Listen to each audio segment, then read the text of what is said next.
Hi there, and welcome to the Talent Pavilion at the Singapore FinTech Festival 2022. My name is Lewis Garrett, and I'm a partner at the HR consultancy Mercer. And today we're going to spend a little bit of time talking about the talent landscape in FinTech, how financial services is changing, and how organizations are adapting to a tight labor markets and to give people new opportunities for exciting careers. I'll also give you in the audience a few thoughts and ideas about the kind of people that we think will thrive in the fintech industry and some things you can do to take action to be able to better forward your own careers. Let me take a minute to share my materials. So we're really excited to be here today, and we called this Fitting into FinTech. And as I said, what we'd really like to do is to give you a sense for how we see technology colliding with the financial services industry and the opportunities that that creates. If you'd like to stay in touch with us, then please don't hesitate to connect with me on social media. I'm a very active poster, so both on Twitter, on LinkedIn, and you can find articles that I've written on media outlets like the Harvard Business Review. My background is in workplace psychology, or organizational psychology, as it's sometimes known. And so I'm really interested in studying people at work, figuring out what makes them tick, understanding how to best use their talent, capability, and potential, and finding them organizations where they can really be their best selves at work. So please do connect with us. We would love to stay connected with you and for you to interact with our thoughts and ideas, and not just at this conference, but also in the future as well. So it's kind of obvious to say that fintech is the convergence or the collision of financial services and technology sectors. But one of the things we really notice about this collision is both of these sectors have very different cultures and work styles. Financial services, perhaps one of the oldest industries in certainly developed economies, heavily regulated, very carefully connected to global economic systems. And of course, the opportunities for work opportunities there are really around payments, the opportunity to create the financial lubricant that makes the economies run, creates a certain kind of culture of prudence, of care, and sometimes of perhaps even a lack of pace in some organizations. Technology, a very different, more disruptive culture where we find technology organizations challenging the status quo, really not often regulated by many governments around the world, although perhaps that's changing a little bit. Of course, often disrupting and creating entirely new ways of working and doing things. And so bringing these two different sectors together creates an entirely different ecosystem that we need to think carefully about in terms of what kinds of skills and capabilities really fit in. Bringing technology into financial services, and what we can see is traditional players in financial services are starting to find new ways to reach their customers through digital channels, developing their own digital banks. Technology organizations are starting to see the opportunities in financial services and really starting to invest in new businesses, be it with payments or other types of financial service. And so, the confluence of this industry is not just startup organizations, it's also in traditional financial services where perhaps the biggest opportunity is, but also then some technology organizations. Some examples, well, we know that many mainstream high street banks have developed their own digital banking platforms. It's becoming even easier to interact with their services these days. There are technology businesses that are looking at financial services, let's say like Grab's new digibank partnership with Singtel. They're really reaching out into that area of opportunity because they see so many payments coming through their platform already. They really see an opportunity to help people better manage their finances. And of course, then pure play fintech organizations that are emerging in payments, in cryptocurrency, and a whole range of other fields. So it's a really interesting and exciting time, really changing the way that economies work.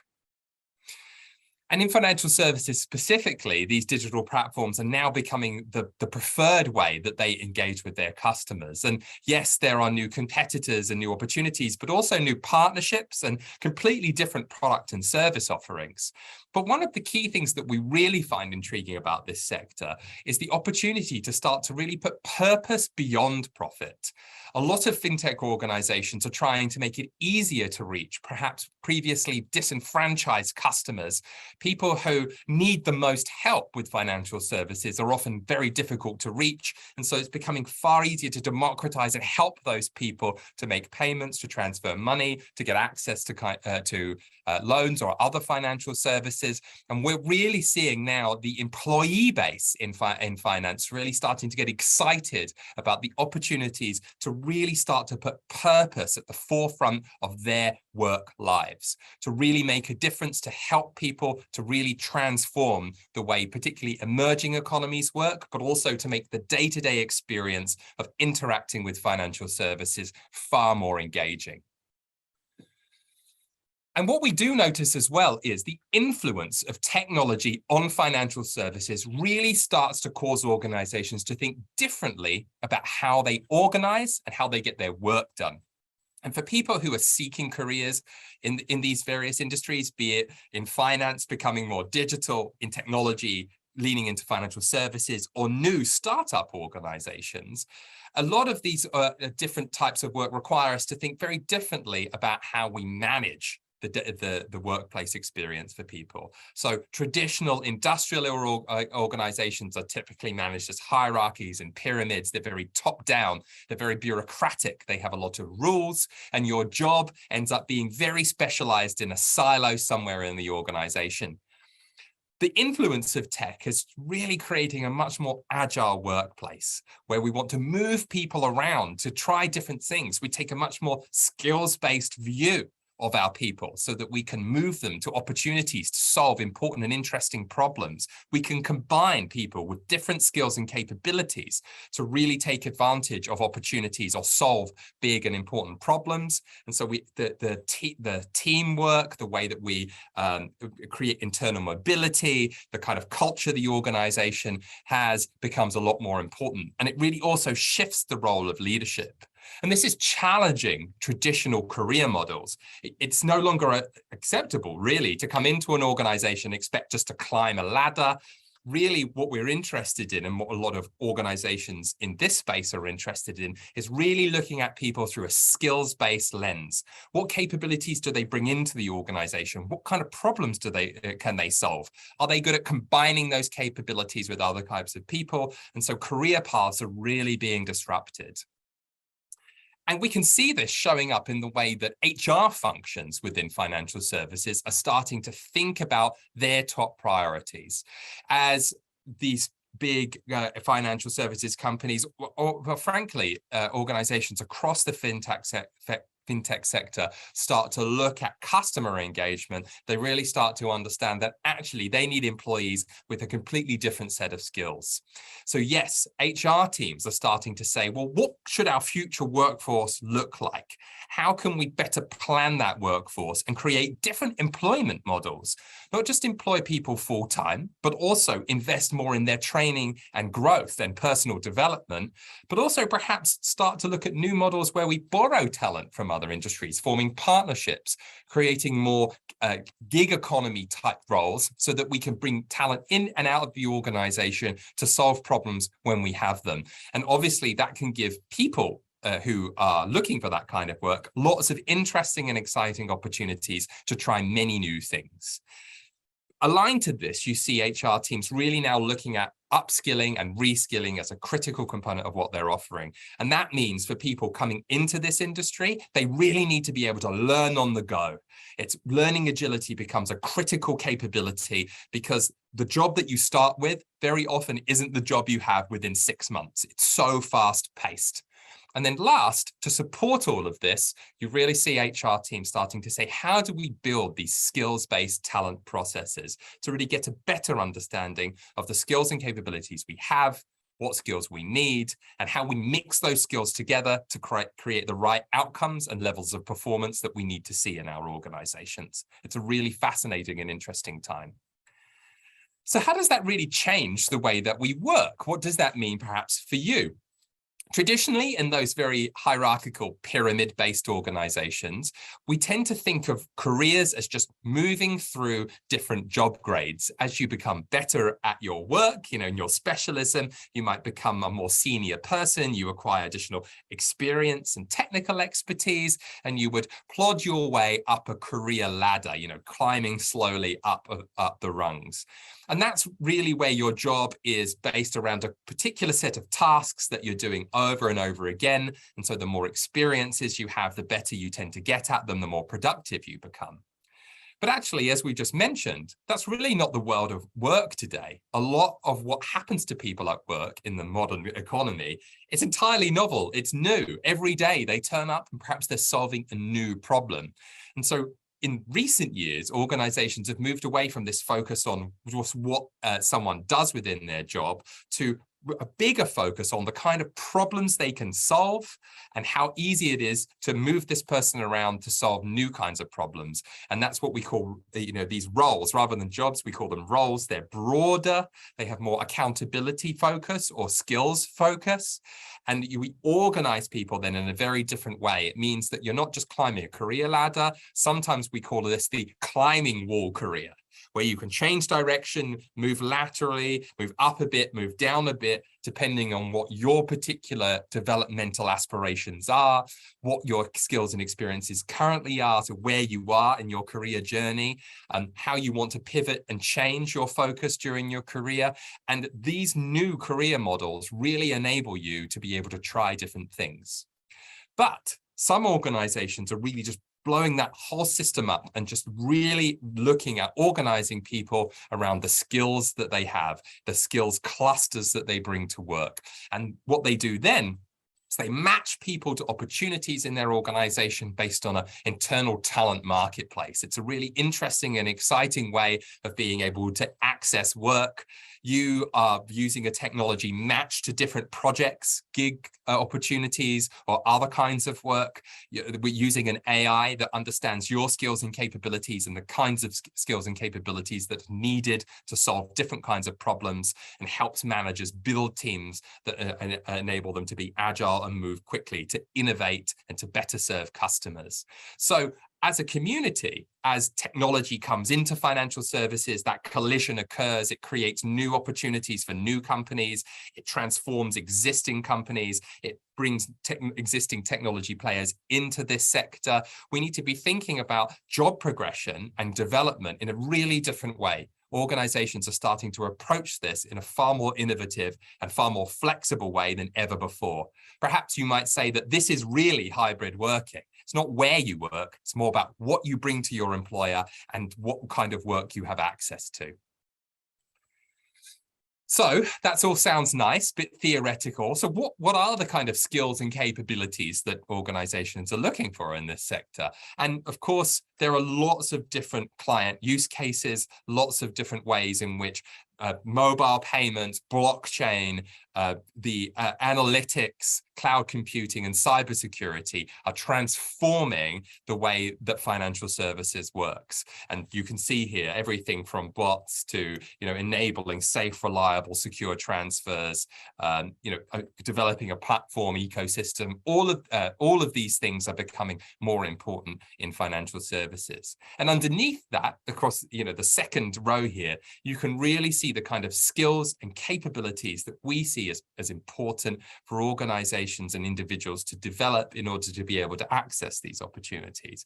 Everything from there are some broad technology capabilities like agile UI design, understanding user experiences, being able to use, let's say, cloud-based technologies like OpenStack and AWS, being able to build cybersecurity skills, network and cloud security, and other cybersecurity capabilities. All of these things are becoming more important across the whole sector. And one of the things that we really notice is actually, while there are some people who have these capabilities, there's a huge opportunity to continue to build these skills. And of course, financial services is not the only sector that's interested in these kinds of skills. So competition for talent is really, really fierce. What we also notice is that training and degrees and these sorts of things, it's not really widely available in a really applied way. in many places, like, not just in Singapore, but everywhere.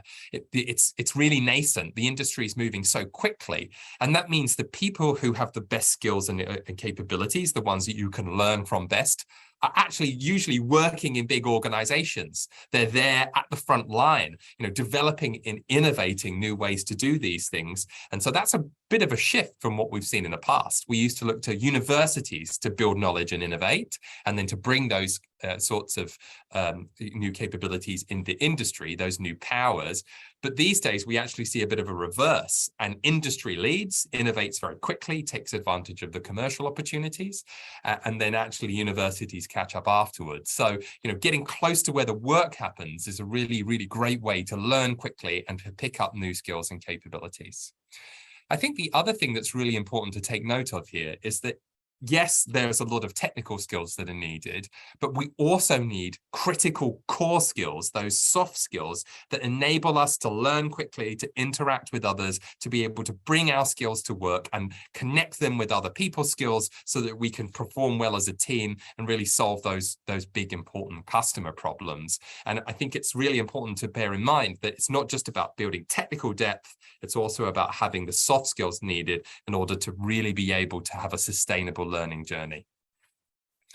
The other thing that we've really noticed, and as I mentioned at the beginning, is what people want from work has shifted. And this is not just the addition of young people coming into the workplace.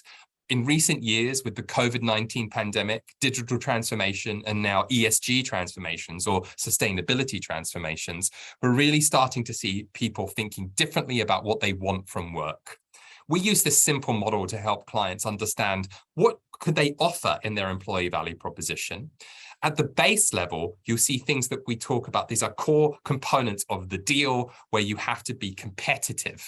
So yes, compensation and benefits matters, but increasingly, we also see flexibility as an incredibly important part of the employee value proposition. In fact, we had to add flexibility here over the last couple of years because in so many places in the world, it's becoming a given, a basic ask from people. And I think if you're thinking about joining fintech and starting to think about what the opportunities are to increase your earning potential, you really need to think very carefully about compensation benefits, about the employee value proposition you're looking for.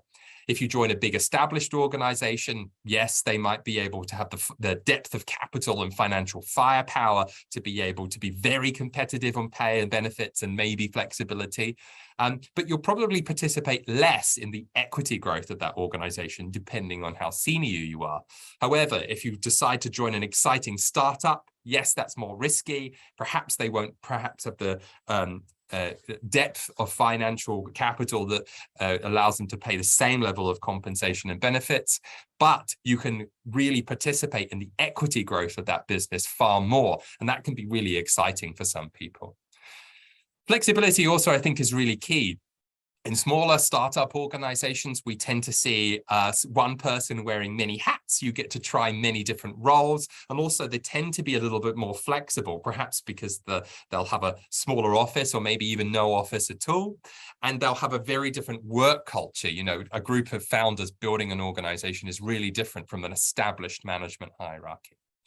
When it comes to careers and well-being, again, flexibility matters, but of course, big organizations often have well-developed career ladders. But I think what's really important to keep in mind is this is an industry, fintech, that's challenging the status quo, that is at the forefront of innovation. And so as a career opportunity, it's a great way to get close to where the learning is happening. So if you're someone who's passionate about acquiring new skills and capabilities and being at the forefront of innovation, it can be a great industry for you to work in. Last, as I mentioned earlier, a deep sense of purpose. This is where organizations can really make themselves unique. We really find over the last couple of years that many employees are starting to say to themselves, why do I go to work? What is it for? Over and above just earning $1 to make a living, what do I really connect to? What do I find meaningful? And increasingly, fintech organizations are really putting their purpose at the forefront of their employee value proposition. They're trying to show you how working with their organization can really transform people's lives all over the world to make it easier and simpler for them to access financial services. So fintech can be an exciting career, but what sort of person would thrive there? It's a really great question. In my point of view, and based on the psychological research and looking at the kind of work we think fintech would offer, there are really four things that stand out. The first is you need to be open to new experiences. You need to be curious and interested in new ideas, constantly wanting to learn.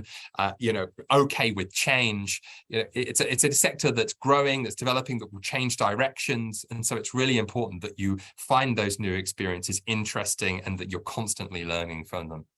And connected to that, you need to be able to have the emotional resilience to handle failure. When you're trying new things, when you're innovating, when you're disrupting, when you're trying to penetrate new markets and help people do things differently, there will be a lot of wrong turns. And so you really need to be able to be resilient and handle those failures and learn from them quickly. Third, you need to be in it for the long haul. Quick wins are great, but when we're looking at the longer term development of the sectors like this, like fintech, we really start to have to think about what is the long-term purpose. And if you do, for example, join a startup, you have to be able to really be on board with their long-term vision and how they're trying to transform the way that financial services works. If you want to be part of a bigger, more established organization, you want to work in the sort of fintech area where bringing technology into more traditional financial services businesses, you need to be ready to confront the fact that many people find the way it currently works just fine. And so there'll be some resistance to change. So you really have to be engaged in the long journey. And then last, let's be really honest with each other. We're talking about people's money. It's their life at stake. And so it's important not to be reckless and to be prudent and to be thoughtful about what regulators are trying to do, to be able to look after customers and to be very, very thoughtful about the kind of risks and opportunities you're creating for people. So being prudent, careful, and being really aware of the risks associated with what you're doing is a critical talent factor. So what's my advice? What advice would I leave for everybody here? Be you looking for a role or an employer of roles, a leader? I think all of these things are relevant. The first is always be self-aware. Gather as much insight into who you are and what skills you already have so that you can think carefully and strategically about the skills you want to invest in. Self-awareness is an incredibly useful attribute, really understanding yourself, how you show up to others. And actually, in our research, and if you're interested, you can read a book called Work Without Jobs, which was written by Mercer's global head of transformation. And in that book, he mentions that if you ask people to write down their skills and then use an AI to import their job history and then produce a set of skills, you usually find that the AI will discover 3 times as many skills as people can mention for themselves. So actually, you need to really look more broadly and try to learn as much about your existing skills and capabilities and how you can combine those together and where your opportunities to invest in learning really are, so that you can see how you can be part of this journey. Second, find something meaningful for you. And one of the reasons why having meaning and purpose in our lives is so helpful is because it really helps us be resilient and take on those challenges. I really like the quote that's often attributed to Steve Jobs, which is, in order to do something really hard, you need to raise a lot of energy. You need to really believe in it. If you're going to challenge the status quo and change how things work, you have to be ready to be able to face tough challenges, a lot of resistance, and be able to really push through. And the way to do that is to feel that what you're doing really matters. So really think about what do you want to be part of? What's important to you? What would you personally find meaningful? Why do you want to show up every day? And then last, be ready for many changes on the way. In emerging industries, in areas that are new, developing, and disruptive, there will always be a change of course. Be ready to pivot. Be ready to understand that your current path is not the right one for you or perhaps even the organization that you're working with, and changes will occur. If you believe in this industry and you believe that fintech is the future, then you'll find new opportunities, but you have to be ready and willing to be open to those changes. So thank you very much for spending these few minutes with me. I really appreciate it. I hope you find this insightful, interesting, informative. Please do stay connected with us. And as we say at Mercer, welcome to Brighter. Thanks so much.